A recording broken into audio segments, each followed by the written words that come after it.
You so much. सीखते हैं, कहानी देखते हैं बहुत ही शानदार, और सीखते हैं इससे यार वाकई में लाइफ में क्या होना चाहिए। तो कभी भी आदमी को कहते ना, परेशानी मोटिवेशन जब आता है तो वो सब सब चीजें दूर हो जाती है। लेकिन सीख लेनी चाहिए, लाइफ में जो होता है अच्छे के लिए होता है, बढ़िया होता है। ठीक है, तो टेंशन नहीं लेनी, टेंशन दूर करनी। चलिए की समस्याओं का आनंद लेना बंद कीजिए, वरना भगवान आपको वही गिफ्ट कर देंगे, क्योंकि भगवान वही तो गिफ्ट करते हैं जिसमें हमें आनंद आता है। नमस्ते दोस्तों, मैं हूं आरजे कार्तिक। एक बड़ी छोटी सी कहानी एक भक्त की, जिसके जीवन में समस्याएं खत्म नहीं होती थी। कभी घर में कोई बीमार चल रहा होता था, कभी सैलरी नहीं बढ़ रही होती थी, कभी जॉब में झगड़ा होता था बॉस से। उसे लगता था कि समस्याएं खत्म नहीं हो रही हैं, जबकि मैं इतना भगवान का नाम लेता हूँ, इतनी पूजा पाठ करता हूँ, जप करता हूँ, मेरे साथ बुरा क्यों करता है। उसके आसपास के लोग उसे कहते रहते थे, मोटिवेट करते थे, तुम्हारा सब कुछ अच्छा होगा, तुम तो इतने भगवान की भक्ति करते हो, कभी बुरा थोड़ा ना होगा। लेकिन उसे भगवान से एक दूरी सी होने लगी थी। उसे लगता था कि भगवान पता नहीं चाहते क्या है। एक दिन उसका ऑफिस में झगड़ा हो गया, उसे नौकरी से निकाल दिया गया। घर आया तो भगवान के सामने आधे घंटे तक बैठा रहा, पूजा पाठ करता रहा और कहने लगा कि भगवान, आज आपको सपने में आना है, दर्शन देने और मुझसे बात करनी है। आपका भक्त आज आपसे बात करना चाहता है, संकट में आ गया, आप सपने में आएंगे।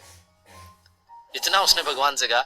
और कमाल की बात यह रही कि उस रात ही उसे स्वप्न में भगवान के दर्शन हुए।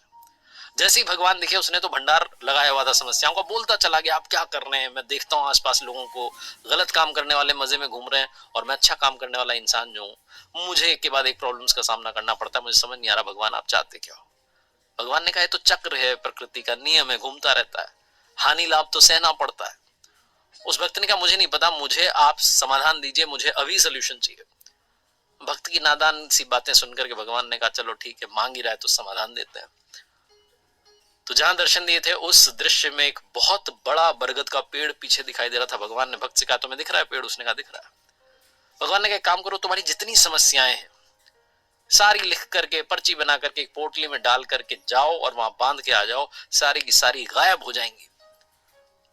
भक्त को लगा, ये हुई ना बात, मेरी भक्ति का आज परिणाम मिला, आज रिजल्ट मिला, भगवान ने मुझे सारी समस्या छुटकारा दिलाया। उसने कहा, ठीक है, अभी जाता हूँ।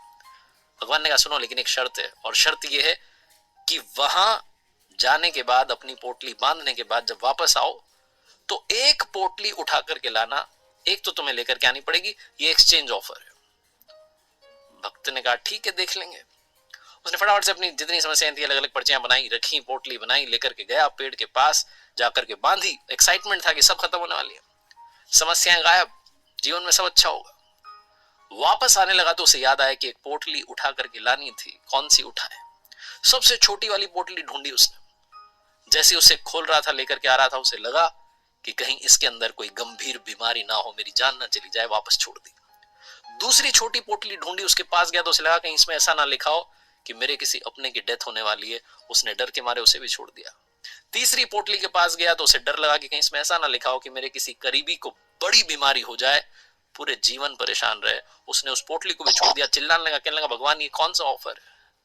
मुझे तो मेरी पोटली वापस दे दो, मैं लेकर के जाता हूं और प्रॉब्लम्स को हैंडल करना सीखूंगा, लड़ना सीखूंगा, मुझे आपका एक्सचेंज ऑफर नहीं चाहिए।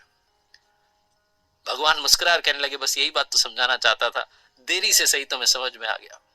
जीवन में समस्याएं आएंगी, चुनौतियां आएंगी, चैलेंजेस आएंगे, प्रॉब्लम्स आएंगी, लेकिन सवाल यह है कि क्या आप उनसे लड़ने के लिए तैयार हैं? आखिर में बस यही कहूंगा, ऊपर वाले के आशीर्वाद के साथ, अपनी मेहनत और अपनों के प्यार के साथ कर दिखाओ कुछ ऐसा कि दुनिया करना चाहे आपके जैसा।